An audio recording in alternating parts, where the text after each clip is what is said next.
Yeah. Okay, let's start with mantra then. Yes. Om Vang me manasi pratishthitam mano me vachi pratishthitam aviravirmaedhi vedasya ma anistha shrutam me ma prahasihi anena dhitena horatran samdadhami Ritam vadashyami, satyam vadashyami, tanmam avatu, tadvaktaram avatu, avatu mam, avatu vaktaram, avatu vaktaram. Om Shanti Shanti Shanti. Okay.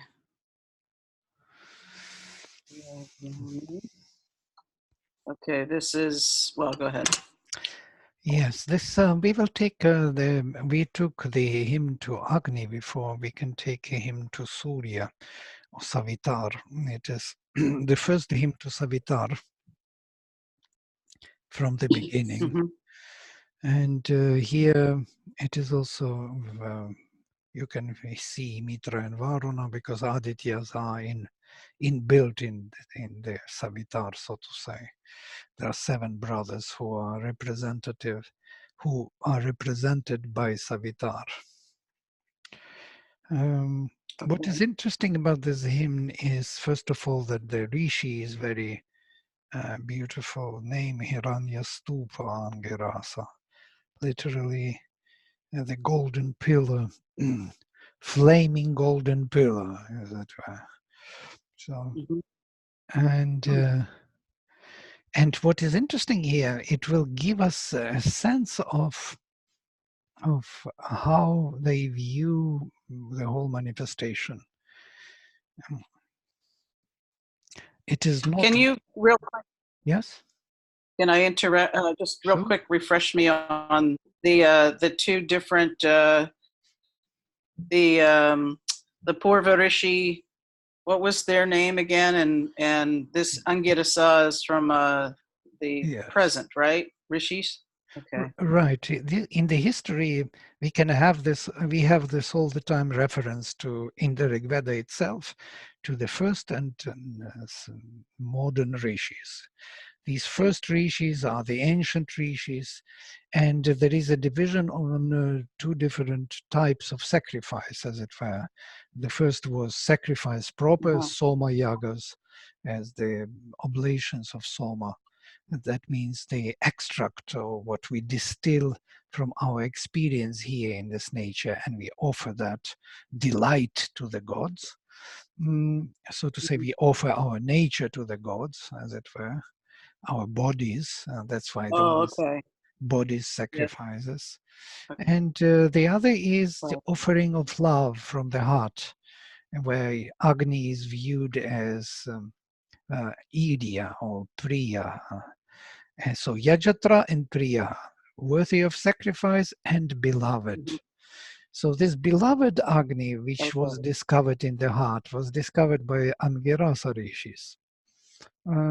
And they brought forward Brihaspati. Brihaspati is quite a new god, by the way. Though it is kind of, you don't see him being new here, because they all use the word. But to take that prominent position of the leader of Angirasas and being major Angirasa, in opposition to the leader of the previous one, which is Shukracharya, the leader of the Asuras, the divine teacher of the Asuras. And the Asuras are considered to be the elder brothers of the gods. It's quite interesting, this kind of division, you know.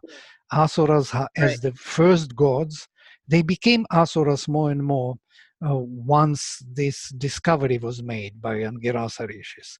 They were viewed as some ones who belonged to that past, or who follow another tradition of the sacrifice, as it were, through tapasya and through this personal effort, so to say, through egoistic effort. So tapasya is that egoistic effort. Yeah, you fix yourself on certain kind of a thing to achieve, and then you achieve it. And there is another type, which is from the heart, with love, psychic, so to say, being, or antaryamin, or chaitya purusha, whatever you call it, angushthamatra purusha. The presence in the heart was discovered, and it has totally different qualities and different approach to the sacrifice. It loves the divine. It invokes the divine, aspires for the divine in the word. And there's Brihaspati comes in. All right. Thank you for that. I appreciate it. I have some questions, but I'd rather let you carry on and sure. Go that you were doing. That was helpful. Thank you. Yes, it is a well-known thing in the esoteric history. In the esoteric history, there was, previous to Rama is considered to be the first who brought, esoteric history in the West, what we know as, this kind of occultists who are trying to figure out what has happened to us. So there are two major myths. One is the myth of sacrifice of the body, Purusha Medha or Purusha Sukta. We have this Purusha sacrifice, yes. So we have this, the body was sacrificed, so to say. The body became the major carrier of the divine presence. And the other is the heart, which was discovered later. We have it in every tradition, by the way. In the Greek tradition, this will be the golden runo, they call the ram, the golden ram they were putting on their ship in front. Actually, this is basically that, what do you call it? The lamb, the pure lamb, which has to be sacrificed by Abraham. Abraham was sacrificing his son's body, and then he heard the voice, bring me the pure lamb, and no need of the body. That was the shift from one myth to another myth, so to say. From the myth of making a personal effort, egoistic effort, and this Tower of Babel, coming up to the top of the creation with your own effort, or through the contact in the heart, through discovery and love of the divine from the heart, which is totally different. And they are both here. So one is more like a sexual power of our energy in the body, Kundalini Shakti, all this kind of, Shiva Lingam, all this ancient tradition, Shaivic tradition, which is establishing the divine within the body, and from there, by the force of its own, so to say, reaching out or reaching to the top. And the other is this love for the divine in the heart, which is not totally matching with this power in the body. And there is an opposition between the two. There is a constant, ongoing contradiction between the two. And you can see it in Puranas in terms of Shiva and Vishnu are fighting all the time. One is Vaishnava approach, and there is a Shaiva approach. And they have a war for 1,000 years, and nobody can win. Nobody can dominate. So the myth from the heart could not dominate the myth of the body somehow. They coexist in us. They continue to coexist, both of them. And that's the problem of our psychology. Yeah. Okay, that was exactly my question. That they appear to be mutually exclusive. And because they are mutually exclusive, like light and darkness, they can't really coalesce, unless, is it possible that they can, by the grace of God in some form, where either praying to both of them or seeking, I don't know. There's no happy medium, in other words. Is that true? Unfortunately, yes, unfortunately, there is no yet solution to this problem between the sexual energy and the enjoyment in the body and, and this psychic Mhm. or soul's joy for the divine and inspiration. So Mother even says that between these two, the two loves, as it were, one love is from the body, and the other Yeah. love is from the heart, from the soul. Mhm. Between them, there is an abyss, and mm, and it's just a psychological problem of our nature. We can see it in our life. I can see it clearly in my all Right. these movements. There's always this, constant ongoing dialogue between these two. Either you have to be more like heart oriented, loving the divine, or you become very selfish and you're looking for the love in the body, in the nature, in everything, in beauty, um, in the sensual Yeah. sense. You want a realization which is somehow contradicting that love for the divine in the heart. And that's why you have Mm. monasteries, all these monks, Right. they deny and reject all Right. the earthly love or bodily relation. It Mhm. becomes a taboo because you want Yeah. to establish yourself in Right. the heart. So it is an obstacle in a way. You can see it in all traditions, not only Christian, Buddhist, Yes. everywhere. Ah, Hindu, fascinating. yeah. So, and also Shukracharya and the Jupiter, the Brahmanaspati. You can see Brihaspati and Shukracharya. There's a constant contradiction between the two, Venus and Jupiter. Okay. The two great Mm. sources of of our power in the body, Ah, but okay. Yes. never reconciled. Interesting. Okay. I Mhm. guess I never thought of it that way, but that's fascinating. And it makes sense because if you look at Shiva and Vaishnava, you will see these features. Right. You will see that Uh, Shiva is always mhm. understanding those first gods, those which became asuras, yes, the elder brothers of the gods. Right. He understands them. He Mhm. understands their pain, their problem. He always somehow supports them in the divine way. Yeah, it's as if he was the ancient god. Yeah, Shiva, Rudra. By the way, in Puranas you can find this Right. myth. Actually, Shiva had to be the creator of the world. It's really fascinating. Puranas are giving us always keys. Shiva was putting Shiva Lingam deep into the inconscient and was focusing, meditating how to manifest and create this world. And then, when he was in this meditation, an ongoing meditation, um, Brihaspati popped up, came up, and created the world in the meanwhile. So when Shiva woke up, this is amazing. When he woke up from his meditation, so to say, he saw the world already created. And then he moved away from the world into his seclusion, into Himalayas. He became the ascetic, and nobody could find him anymore. He was always withdrawn. He's never joining the gods. There is always the group of the gods doing the sacrifice, partaking of Soma, and Shiva coming and disturbing them. He's never invited, he destroys them.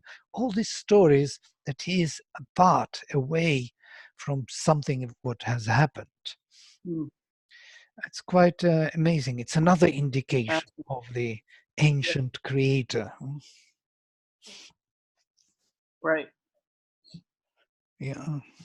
Anyhow, these are the kind of bits and pieces of this grand vision. We have to understand it because it helps us to understand the Rigveda, why they refer to this and how they do it, and we will see those indications here and there now once we have this kind of vision in a view. So today there's Hiranya Stupa Angirasa, the profound hymn. I love this hymn. I prepared this before, so you can see the whole analysis with translations and so on, which will be helpful for us. And also we can see the grammar properly. Yes, yes, very nice. Mm. I was looking at it briefly as you were talking too, and got the sense of it, but it's nice to see the whole breakdown here. Sure. So let us read and see. So, Havayami Agnim Prathamam Swastaye. Havayami Mitra Varunao Ihavase. Havayami Ratrim Jagato Niveshanim. Havayami Devam Savitaram Utaye. So I call Havayami. Yeah? I call to Agni Prathamam, to first to Agni Swastaye, for the well-being. Havayami Mitra Varuna Ihavase. I call to Mitra and Varuna here for increase Avase. Avas is the same as Uti, and from the same root. Av, we have this Avatumam, yes? And it has Right. the first meaning is increase, growth from within, rather than protection. Protection is a secondary. Okay. All right. So the yes. language is quite clear. I can see there is nothing much to say. Right. Although, what is the form of a say there? Avas is the ending in s, like namas, namase, avase. So it is dative, yes, for avas. Oh, okay. Okay, all right. I was thinking something else. All right, great. Thank you. And utaye is also dative, yeah. And next. Vayami ratrim jagato niveshanim. And this is interesting. And I call tonight. I call, invoke the night. Ratrim jagatach niveshanim. Who introduces, actually it's from causative sense niveshayati, who introduces of the introducer of the world. Or who introduces, I add all to the manifested world. The night is seen as the location of all our souls, so to say. The night is if you look at the starry night, you can see stars as the dwellers within the dwelling space. So the night is the mother, the divine mother, the other half, who is kind of accommodating us here. And that's why she is Jagatach Niveshani. She is the introducer of all the moving things into this world. She is a location or the foundation in which everything will be revealed. And that's why she is night. Because the light is introduced and there will be the play of light from the most brightness to the dark, so that all the shades of light will appear in her bosom, as it were. And Vayami Deva Savitar Amutaye. I invoke the god Savitar for the growth, the power of growth. So Ratrim Jagato Niveshanim, Shivendra translates as the night which holds the world and all its unrevealed potentialities in her obscure bosom. It's a very beautiful description of the night. By the way, this he is using in his Savitri, this vision of the night. He starts with the night. His first verse of Savitri would be, "It was the hour before the gods awake." The huge foreboding mind of night alone in her unlit temple of eternity lay stretched, immobile upon silence marge. This is the vision of the beginning of the creation. So the night, he starts with the night and he ends with the night. This is beautiful, really. If you look at how he ends with the night, because she is becoming, how to say, if I show you, it will be better because I don't remember but it is really amazing, that end of Savitri. It may help us to understand the night in the Veda because he's using it for his own, what it means. And what she does, and we will see it all the time in the Veda later, with her twin sister. I will see. 1 second. I will have to see the last. The return to Earth. Yes, it's the potential that's there. Just waiting for the catalyst to shift.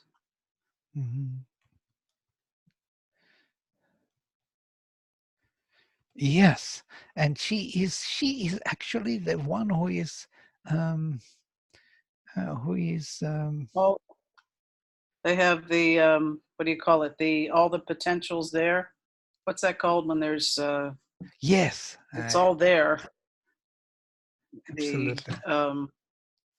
Yeah, there's a term for it. I can't think of it right now, but in which it's all there. Yes, it just needs to be. Yes, it's a potential, triggered, location or reservoir. Everything, she holds everything in her bosom. That's what he's using. Right. And look at this. This is so beautiful. When Savitri returns already with Satyavan, and so on and so forth, numberless the stars swam on their shadowy field. He comes back tonight. They come in the evening, describing the gloom, the ways of light.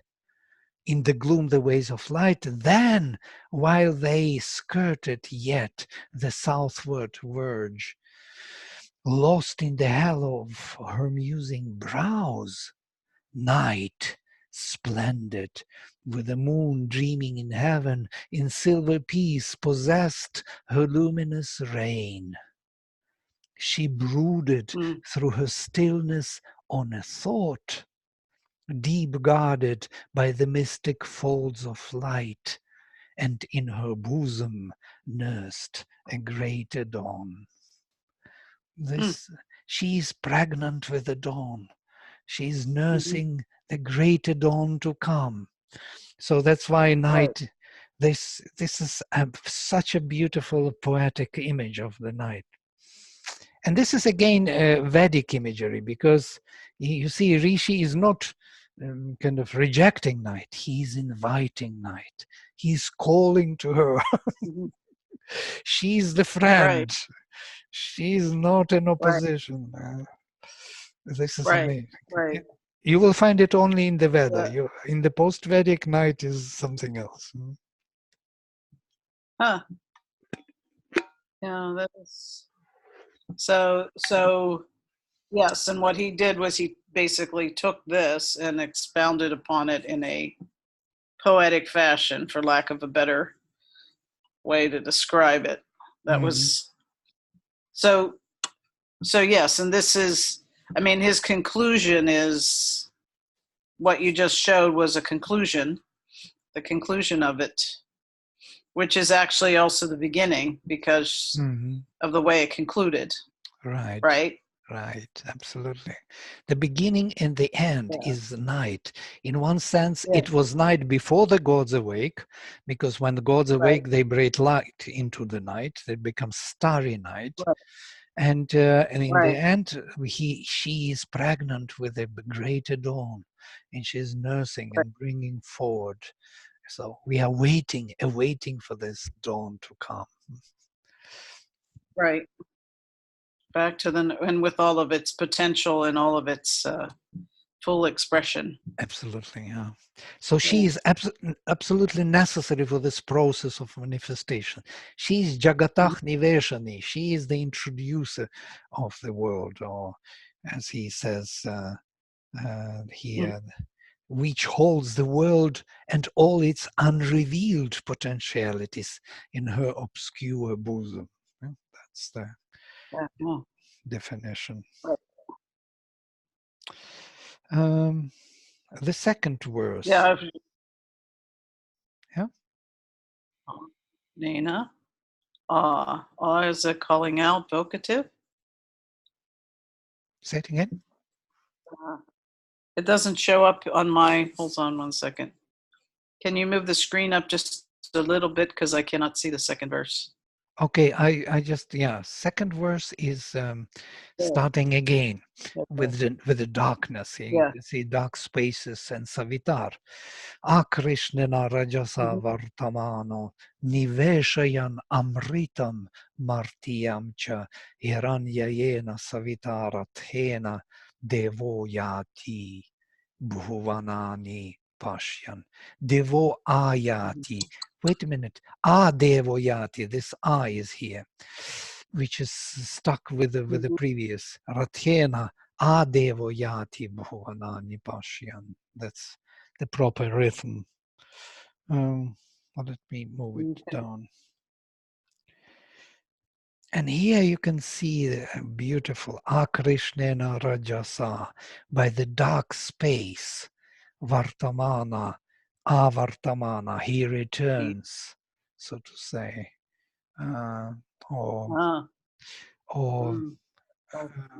Is Niveshayan Amritam Martiyamcha. Niveshayan, the same Niveshayan, he's introducing the Amritam, the immortal and mortal here. Savitar, by moving by the dark space, he introduces all the creatures here, immortal and mortal, into the night. Hiranyayena Savitarathena, with the golden, in the golden or by the golden chariot, Savita Devah Yati, the god comes, Ayati, Bhuvanani Pashyan, viewing all the worlds.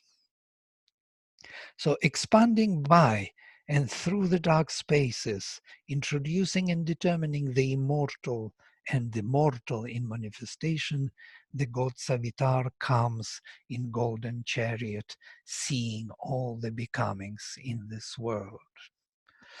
This is such a beautiful vision, yes? Savitar by the dark space move.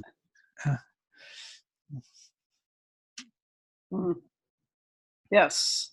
How would you, is it possible for you to do the chant of that? How would that sound?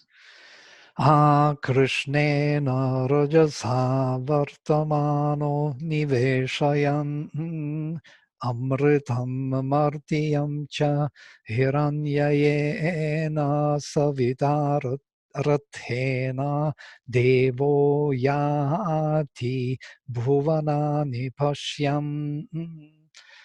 So you can read it yourself. Once you know how to read, you can see all the markings. It's same as on Taittiriya. We use Taittiriya style for the Rigveda. So basically, Krishne no Raja Sa Vartamano Niveshayan Amritam Martiyam Cha Hiranyayena Savita Rathena Devo Yati Bhuvanani Pashyan. That's all the markings. You can, it's like notes, 3 notes, yeah, do, re, mi bemol. And it is always, same type. I'm reconstructing it in a different diction, yes? I'm trying to read Udatta. Krishnena Rajasa Vartamano Niveshayan Amritam Martiyam Cha Hiranyayena Savita Rathena Rathena Rathena Adevo Yati. Yati has no accent. Bhuvanani Pashyan. Hmm. And So, and that's consistent with your, sort of prepping, if you will, what you were talking about a couple classes ago, right. prepping for what's before and what's after. I can't remember exact context or exactly what you said, but it's this Udatta, yes. one set has to set the stage. The up has to set the stage for the down and the, and the in between. And I'm not describing exactly as you said it, but the anticipation, each one has to set the stage for the next one, but then it also has to, is that the correct way to describe it? Or Absolutely, yes. You yeah, can see that you have always, when there is first syllable here, we can even look at it if you, first syllable has nothing, no markings, you see? And the next syllable right, has markings of anudatta, low pitch. What does it tell me? right. It tells me that the beginning of the sentence or the phrase is always, if it is not marked by anything, it is accented. It is the accent, udatta, is on it. Actually, Krishna, Kri, has to be svarita. But it is not svarita because next after it, Krishnena, is udatta again. So we have udatta and udatta over one syllable. That's why this one has to mark the next one, not the previous. Anudatta is more important to mark the next one than the previous svarita. If that would be no, for example, here, if udatta would not be on Krishnena, then Kri will be svarita, because it will be marking the previous udatta, this one. This would become more important. But since the third syllable is more again udatta, that's why Kri is becoming anudatta, low pitch. So what it tells me that this is udatta, Rajasa, again, I see anudatta Krishnena. Why Krishnena? Because Rajasa is udatta. And that's why here we have Svarita next. Svarita tells that previous was udatta. And then again, udatta tells me that the next is udatta. Rajasa, that var is the udatta. And that's why vartamana, the ta is svarita. Tells me the previous was udatta. So this is constantly showing where udatta is, pointing to the udatta, to the high pitch. Now here you can see in this, it is only high pitch is marked, udatta. So Krishnena Rajasa Vartamano Niveshayan Amritam Martiyam cha Hiranyayena Savita Rathena Adevoyati Bhuvanani Pashyan. Now here you understand why it is so difficult to read, because the words with their udattas do not match the rhythm or chandas. The words have their independent stress, accent, and they are put into the chandas in the way, and they create this unique poetry.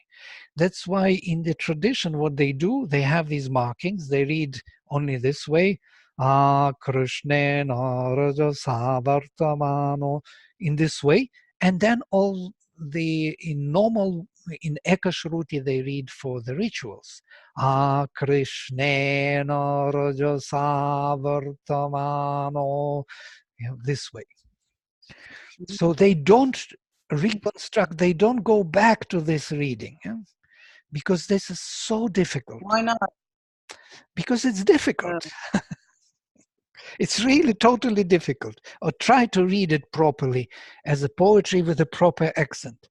Krishnena Rajasa Vartamano Niveshayan Amritam Martiyam cha Hiranyayena Savita Rathena Adevoyati Bhuvanani Pashyan. This is a diction. Bhuvanani Pashyan. So it's like you have to read as your own poetry, and that is not allowed by tradition, because then you may make mistakes. You do not know how to handle chandas anymore, because in this chandas you will have to make caesuras, you make cadences, you have to make pauses in between. Akrishnena pause, Rajasa pause, Vartamano, Niveshayan pause, Amritam pause, Martiyam cha. You have to make different breathing, different rhythm.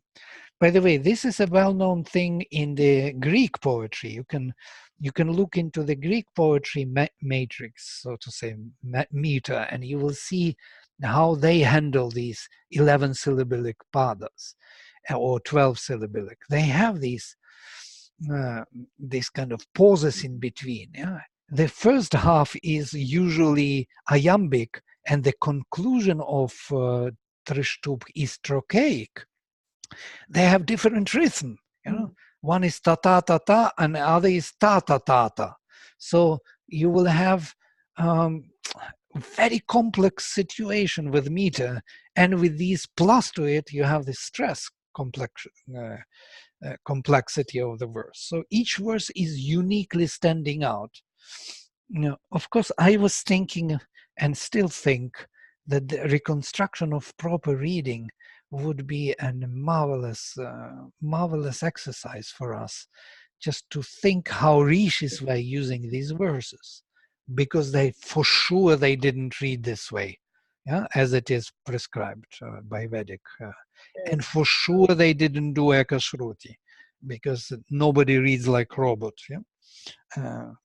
So there was a diction or the invocation. There was something which tradition preserved, but we are not coming back to this reading for some reason. We just stuck with tradition. Yeah. Well, as you go through, I mean, what you just explained made a lot of sense. Although I'm not totally familiar with it. So as you keep doing it, I think it'll become more familiar, and or yes, you know, by all means, to the extent that it's, you know, we do it in that fashion of, you know, the way it should be done, so to speak. That will go a long way towards really grasping it as well. Right. So If we want to acquire it, to make our own, you know, to appropriate, to use this as our invocation, then most probably we should read it as Vedic Rishis did. Yeah. And why they paid so much attention to this, to preserve this Udatta. What for?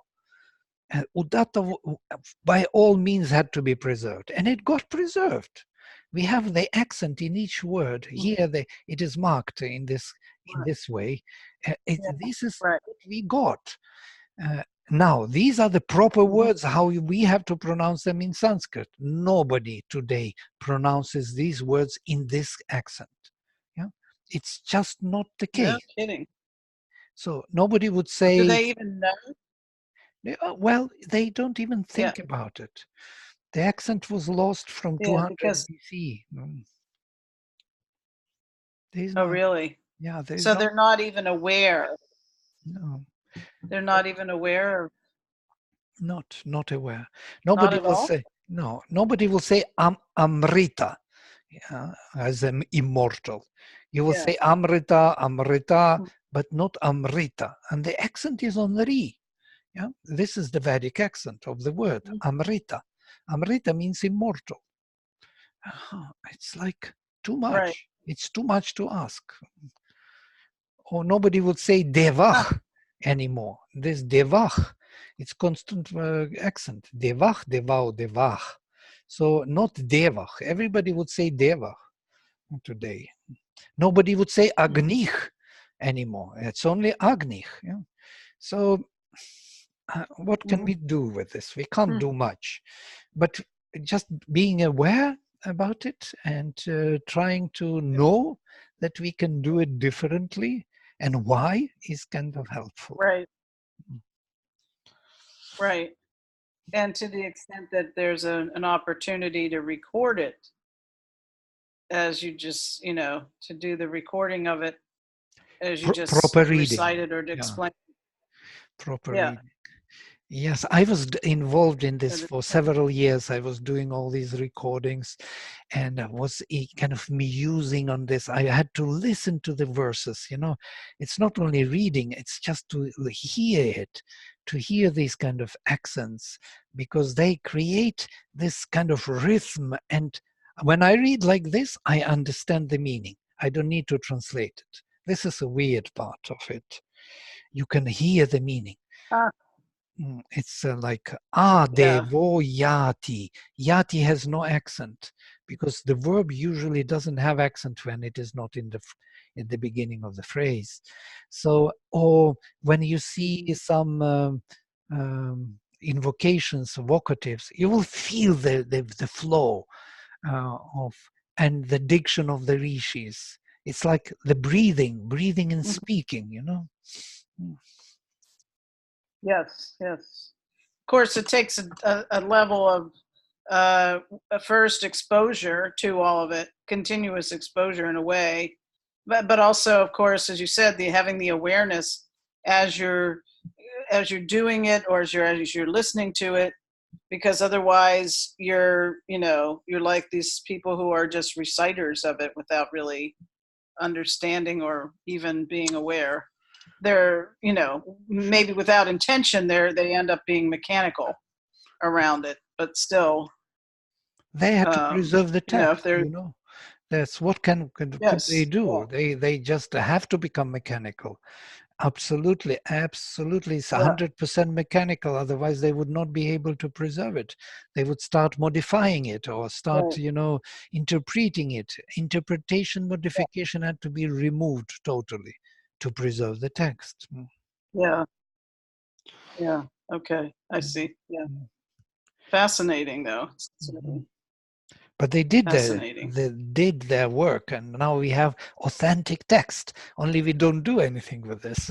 We just look at it and we continue to preserve it. Yes, so to say. Mm. Well, it's kind of what choice does anybody have in that respect? Uh, Unless you could somehow set up a counter or an alternative transactional flow, if you will, somewhere between, what the preservation of it and the current usage of it, if you will, that, you know, I mean, it sounds like in your spare time, it's almost like it sounds like that's your mission. your, your mission is to create the alternative without losing the, Yeah, ensuring that it does not get butchered, misrepresented, misinterpreted, and you know abused in the process. right, right. But Well, so the text preserved itself. The Brahmins preserved the text for us. I'm not following anything else but the text. Yeah, and so to say, being totally mhm, dedicated to this text and Udatta and how Chandas describes the Udatta, Chandas Vedanga. They speak of Udatta is the king. It's all about Udatta. It's nothing else. All Svarita and Udatta are just right, servants to point to the king, where the king is. So, and why that king yeah, is not prominently getting out of this, why it is hidden within yeah, this Svarita and Udatta. Somehow it's kind of buried within them. It's not standing out. And in the reading, especially of or the pitch change, it has to stand out. right, right, right, and it's only for those who are really, and I don't mean to sound what do you call it, arrogant, or I don't know, there's another word, but anyway, it's only for those who are the people who really are to know, are the ones, who really focus, and so that for everybody else it remains hidden until they seek it out in some way. Maybe Just the something like this, but I never saw anywhere in the tradition kind of referring to it or making it like this. It's something strange, because maybe yeah, tradition is already too overloaded with everything what it has to do. It has to right, preserve and has to apply it. An Right. application is prescribed as ekashruti, so they just follow it. Indian mind, Yeah. blindly following tradition all the Yeah. time. Over Yeah. thousands of years, And it was. but for that blind, Yeah, yeah, right. But for that blindness, we wouldn't have what we have, exactly, and it's like, absolutely. yeah, So, and it's a catch-22. we are grateful for their blindness. Otherwise, we would never have this text.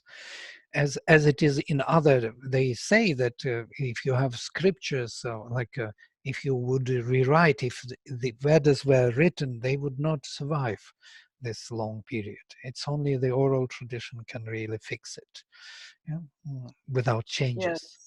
Yes. So to say, that kind of Wow. dedication to the accent and Yes. what we have in India. I was mentioning this before, yes, that when Western scholars came and collected Rigveda or other scriptures from the north, south, and east and west, and the central India, Right. different villages, different gurukulas, they discovered the text was the same, and which was the shock, Yes. because how it can be the That same. is, to me, nothing can touch that. Right, That is like, okay, because when you think of the thousands upon thousands of years right, that they preserved it this way, right. it's like, you can't, it just boggles the mind, really, how they could do that. Mm, And with all the differences, cultural differences, and all the other stuff going on in between, and that's kind of what I think of when I get a little bit annoyed with the Brahmins.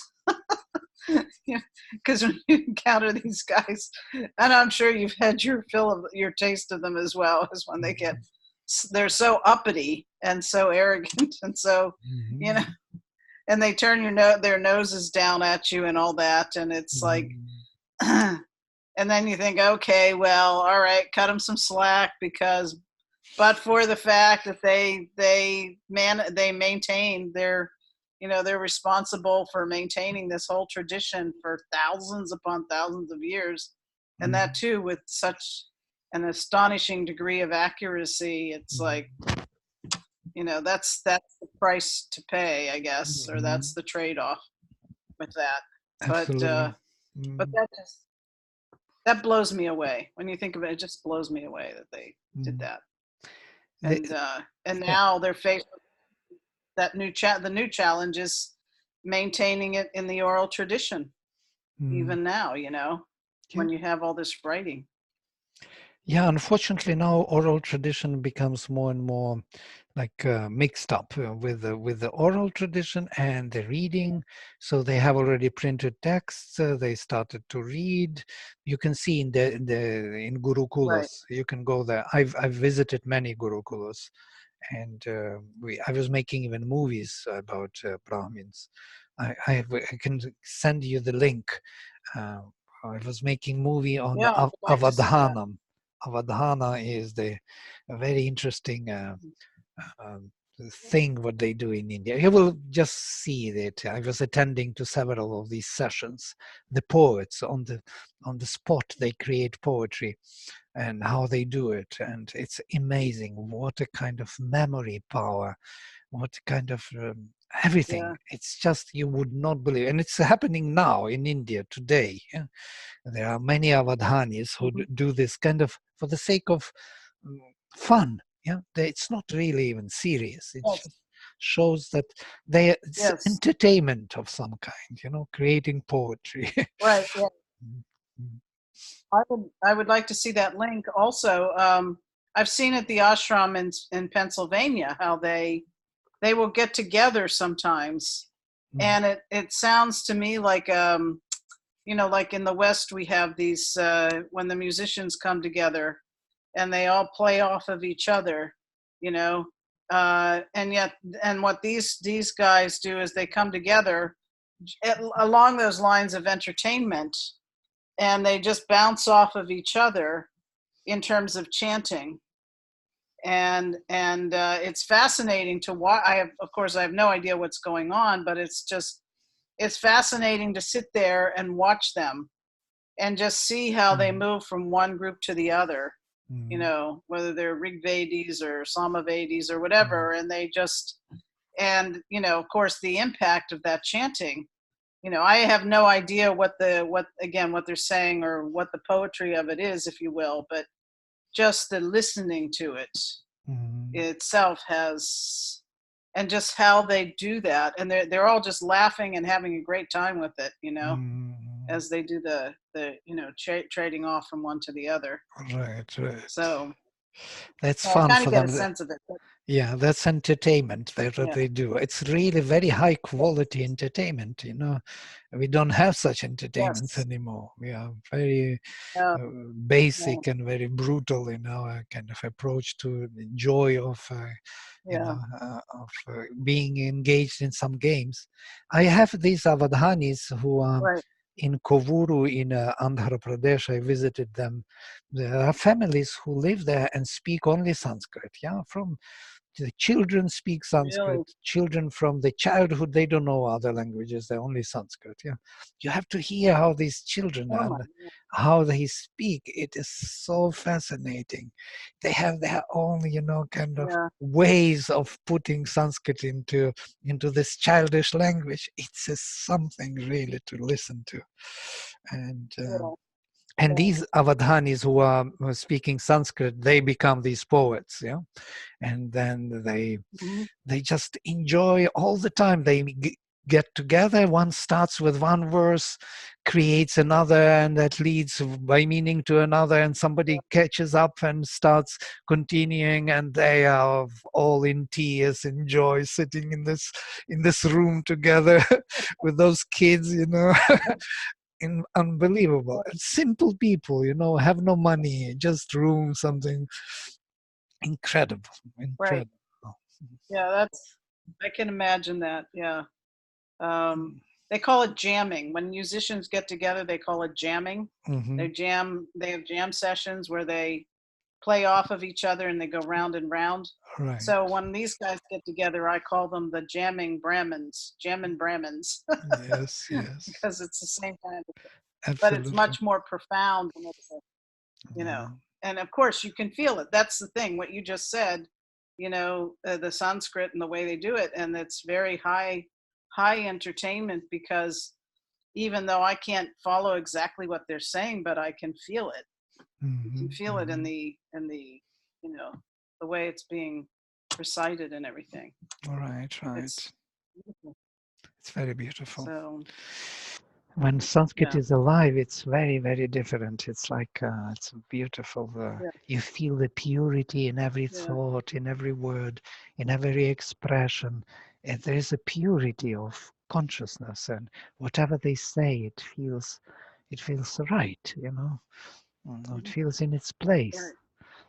It doesn't have, Sanskrit does not Yes. permit any vulgarity. There is no possibility of any kind of, you know, slippery jokes or anything suggestive of the lower kind of, you know, desires. Yeah. Doesn't have at all. It's a clean state of consciousness. And when you speak this language, the world becomes clean and pure and joyful on a different level, joyful. Right. All right, we can maybe stop here today on this verse. And we didn't go far, of course, but we touched upon the night and her role as the manifester here in the world, as the foundation in which everything will reveal itself. And when you look at the stars and this dark matter, you know, dark matter hosts the light. You can see those stars. They are like entries to the beyond. You know, they bring the light from the beyond into this darkness, as it were. It's like, you know, prickly heats, as it were. Through them you can go to the beyond. They show us that They're like portals. portals, yes, there is beyond light, which is breaking through into the night, and she is a starry night. Yeah. Beautiful. Beautiful. Very nice.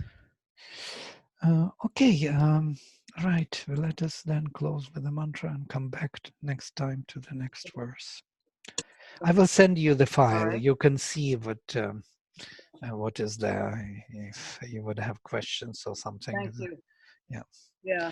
Well, and next week, if I can, I'd like to look at it ahead of time. So Sure. that'll be nice to have it.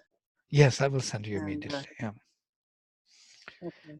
Okay. And also that other link if you have a chance. Say it again. Ooh. I said also the other link if you have a chance, the one you were Yes, just for the movie. about. For the movie, is correct. Avadhana. Yes. Okay. Yeah. Om Vangme Manasi Pratisthita Mano Me Vachi Pratishthitam Aviravirma Edhi Vedosyama Ani Stha Shrutam Me Ma Prahasihi Anena Dhitena Horatran Samdadhami Ritam vadishyami, satyam vadishyami, tanmamavatu, tadvaktaramavatu, avatu mam, avatu vaktaram, avatu vaktaram. Om Shanti, Shanti, Shanti. Hari Om. Thank you. See you. Bye. Well, have a great